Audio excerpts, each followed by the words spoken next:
nuclear power to destroy the human race several times over. ये है दुनिया की सबसे खतरनाक under water weapon, nuclear submarine. ये एक सबमरीन से छोड़ी गई ट्राइडेंट मिसाइल है जो 12 न्यूक्लियर वॉरहेड एक बार में कैरी कर सकती है और इस एक मिसाइल में भी 5 मेगाटन एक्सप्लोसिव मटेरियल होता है और एक सबमरीन 24 ट्राइडेंट मिसाइल कैरी कर सकती है जो पूरी दुनिया को तबाह करने के लिए काफी है। Nuclear power to destroy the human race several times over. हमारे पूरे हिस्ट्री में कोई हथियार इतना खतरनाक नहीं था जितना कि ये सबमरीन्स है। सबमरीन को बनाया इसीलिए गया था कि जब ये समुद्र के नीचे हो तो कोई इसे डिटेक्ट नहीं कर सके और ना ही इसे कोई देख सके, क्योंकि ये किसी भी वक्त कहीं भी हो सकता है और किसी को पता भी नहीं चलता। ये सबमरीन्स किसी भी देश के ऊपर एक साइकोलॉजिकल प्रेशर बना कर रखता है। जैसे कि आप समुद्र में नहा रहे हो और आपके नीचे 48,000 टन वजनी एक न्यूक्लियर सबमरीन हो जो एक बटन दबाते ही आधी से ज्यादा दुनिया तबाह कर सकती है। लेकिन ये इतना खतरनाक सबमरीन इंसानों के दिमाग में बनाने का ख्याल कहां से आया? ये सबमरीन समुद्र के नीचे 20-20 साल कैसे रह लेती है? सबमरीन्स काम कैसे करती है? और आखिर में दुनिया की सबसे लार्जेस्ट सबमरीन कौन सी है और ये किस तरह दुनिया को तबाह कर सकती है? तो आइए जानते हैं आज के इस खास वीडियो में। Destructive power. It threatens the world. A deadly game of stealth. An undeniable strategic deterrent. Nuclear warheads that can wipe out countries. ये एक बहुत पुरानी तस्वीर है अलेक्जेंडर द ग्रेट की, जिसमें वो एक बहुत बड़े ग्लास बैरल में बैठकर पानी के नीचे जाने की कोशिश कर रहा है। ये करीब 2000 साल पहले की बात है। फिर 1800 साल बाद लियोनार्डो दा विंसी ने अंडर वाटर जाने वाली एक नाव की स्केच बनाई। इंटरेस्टिंग बात यह है कि लियोनार्डो ने ऐसी स्केचेस बड़े सीक्रेट रखे थे क्योंकि उसे डर था कि इंसान ऐसे शिप्स को एक दूसरे को नुकसान पहुंचाने के लिए इस्तेमाल ना करने लगे। फिर 1775 में एक डच साइंटिस्ट ने समुद्र के नीचे जाने वाली एक बोट बनाई जो कुछ इस तरह दिखती थी। इसे टर्टल बोट कहा जाता था जो ह्यूमन हिस्ट्री की सबसे पहली सबमरीन थी। डच ने इस सबमरीन को फ्रीडम वॉर में यूज करने के लिए कोशिश की, मगर ये डूब जाने की वजह से सारा एक्सपेरिमेंटेशन फेल हो गया। फिर 19वीं सदी में इसी आइडिया को लेकर एक जर्मन साइंटिस्ट रुडोल्फ डीजल ने एक इंजन इन्वेंट किया और यहीं से सब कुछ बदलने वाला था। ये इंजन हवा और फॉसल फ्यूल को मिक्स करके एक प्रेशर क्रिएट करता था जिससे छोटा सा एक्सप्लोजन होता था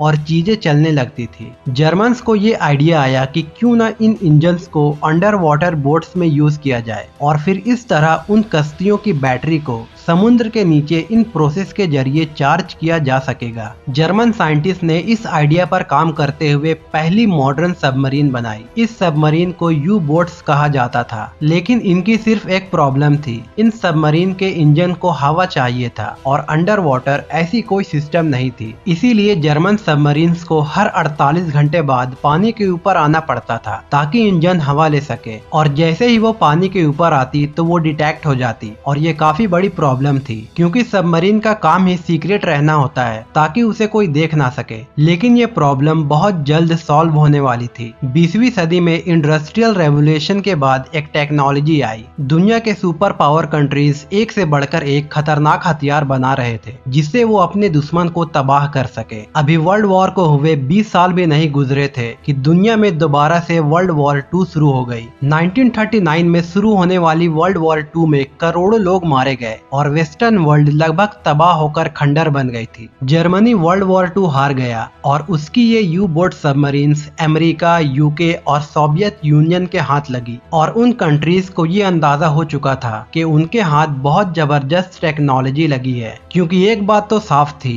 कि अगर जिनको भी इस दुनिया पर हुकूमत करनी है तो उसे इन समुद्रों पर कब्जा करना होगा। और यही वो पॉइंट था जिसके बाद तीनों कंट्री ने सबमरीन टेक्नोलॉजी पे अरबों डॉलर इन्वेस्ट करना शुरू कर दिए। इस सारे पीरियड्स में 1940 से 1950 के बीच साइंटिस्ट एटम को स्प्लिट करके न्यूक्लियर एनर्जी डिस्कवर कर चुके थे। और इस न्यूक्लियर एनर्जी की खास बात ये थी कि इस सारे न्यूक्लियर फिजन प्रोसेस को हवा की जरूरत नहीं थी। फिर 1950 में एक अमेरिकन नेवी ऑफिसर हाइमर रिकॉवर के दिमाग में एक आइडिया आया कि हम न्यूक्लियर एनर्जी के जरिए इलेक्ट्रिसिटी जनरेट कर सकते हैं और ये सारे प्रोसेस में हवा की भी जरूरत नहीं, तो क्यों क्यों न ये न्यूक्लियर रिएक्टर सबमरीन में लगाया जाए, और इस तरह जो सबमरीन को हर 2 दिन के बाद पानी के ऊपर आना पड़ता था उसकी भी जरूरत खत्म हो गई। उसने इस आइडिया को अमेरिकन नेवी चीफ को बताया। चीफ ने इंजीनियर्स को ऑर्डर दिया कि वो न्यूक्लियर रिएक्टर सबमरीन के अंदर लगाकर रिकवर के आइडिया को टेस्ट करे, और ऐसा ही किया गया। एक्सपेरिमेंट सक्सेसफुल हो गया और फिर सब कुछ यहाँ से बदल गया। She may have just as profound an effect on naval strategy as the airplane has had on war.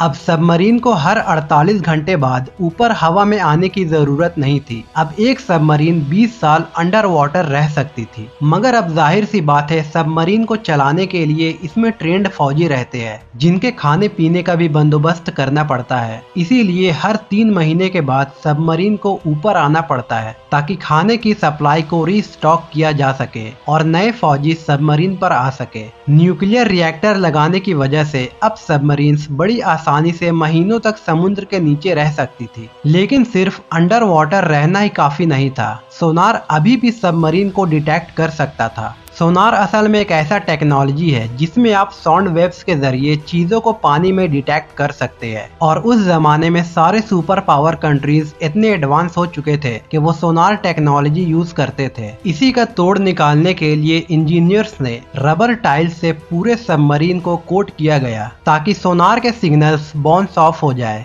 Submarines में इतने बड़े बड़े पंखों का साइलेंट मोड इंजन बनाया गया ताकि पानी में बिल्कुल भी आवाज ना हो, और सिर्फ बाहर ही नहीं बल्कि सबमरीन के अंदर भी खामोशी का बहुत ख्याल रखा जाता है। सबमरीन के अंदर हर चीज पर रबर चढ़ा होता है ताकि जरा सा भी आवाज पैदा ना हो। सबमरीन के अंदर लोगों का बाहर की दुनिया से कोई कनेक्शन नहीं होता। हर सबमरीनर को एक ईमेल एड्रेस दिया जाता है जिसपे उसकी फैमिली ईमेल भेज सकती है, लेकिन हर ईमेल को टॉप मैनेजमेंट रिव्यू करती है और उसके बाद ही वो ईमेल सबमरीनर को दी जाती है। बेसिकली इसकी वजह ये है कि वो ऐसा कोई भी इंफॉर्मेशन इन ऑफिसर को नहीं देना चाहते जिसकी वजह से उनका अपना काम से ध्यान कहीं और चला जाए। जैसे कि किसी सबमरीनर के फैमिली मेंबर की डेथ भी हो जाए तो इसे ये खबर उसके शिफ्ट के खत्म होने के बाद ही दी जाती है, और यहाँ पे शिफ्ट 2 से 3 महीने का होता है। अब अगर हम वापस 70s और 80s में आए तो अब सबमरीन्स काफी बड़े बड़े बनाए जाने लगे थे। मतलब अगर हम जर्मनी के यू बोट सबमरीन को अमेरिकन सबमरीन से कंपेयर करें तो इतना ज्यादा डिफरेंस था। ये सबमरीन्स बहुत बड़ी हो चुकी थी, और अगर आप यहाँ पर ध्यान से देखें तो आपको ये सारे ट्यूब्स दिखाई देंगे। इन ट्यूब्स में न्यूक्लियर मिसाइल है। इन्हीं ट्यूब्स के थ्रू ये मिसाइल लॉन्च होते हैं। सिर्फ एक अमेरिकन सबमरीन के अंदर इतने न्यूक्लियर मिसाइल होते हैं कि ये हमारे पूरे अर्थ को तबाह कर सकता है। इस वक्त दुनिया के 6 कंट्रीज के पास न्यूक्लियर सबमरीन है, जिसमें अमेरिका, यूके, फ्रांस, रसिया, चाइना और हमारा इंडिया शामिल है। इसीलिए ये सारे कंट्रीज मिलिट्री जाइंट्स है।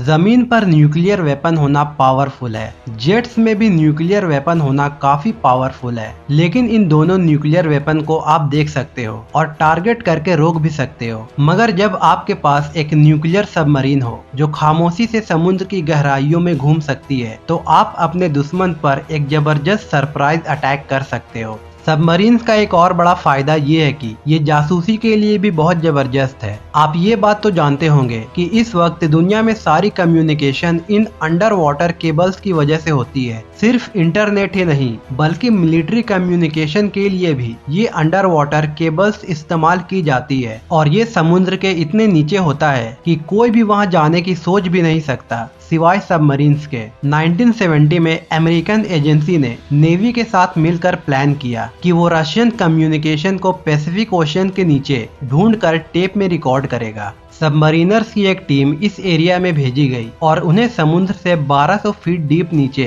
इस एरिया में एक केबल मिली जो सोवियत नेवल बेस से कनेक्टेड थी। अमेरिकन्स ने उस केबल पर टेप लगा दिया और अब वो सोवियत्स के सारे बात सुन सकते थे। रशियंस को अंदाजा भी नहीं था कि कोई ऐसा कर सकता है। अमेरिकन्स ने बहुत चालाकी से इस काम को एग्जीक्यूट किया था, लेकिन एक छोटी सी प्रॉब्लम थी कि ये टेप्स बहुत ही जल्द फुल हो जाती थी और फिर हर 1 महीने बाद डाइवर्स को जाकर पुरानी टेप निकालकर नई टेप लगानी पड़ती थी। ये प्रोसेस अमेरिकन ने 8 से 9 साल तक लगातार करते रहे और सोवियत यूनियन की सारी नेवल स्ट्रेटेजी अमेरिकन के पास पहुंचती रही। फिर फाइनली अमेरिकन एजेंसी के एक एजेंट ने ये सारी इन्फॉर्मेशन $35,000 में रशियंस को बता दी और रशियंस को इस बात की पता चल गई और उन्होंने टेप रिकॉर्डर्स को पकड़ लिया। खैर, अगर हम वापस इस क्वेश्चन पर आए कि सबमरीन की डिस्ट्रक्टिव पावर कितनी है, तो जरा आप इस सबमरीन को देखिए। ये एक ओहायो क्लास सबमरीन है जिसमें न्यूक्लियर मिसाइल होता है। हर एक मिसाइल के आगे एक कोन शेप्ड वॉरहेड होता है। जब भी सबमरीन से मिसाइल लॉन्च होता है तो वो ऐसे फुल स्पीड से अर्थ के एटमॉस्फेयर से बाहर निकल जाता है और वहां पहुंचते ही मिसाइल का इंजन ऑफ हो जाता है और फिर ये कोन शेप्ड वॉरहेड्स मिसाइल से निकलकर जमीन पर अपने टारगेट पर जाकर ब्लास्ट हो जाते हैं।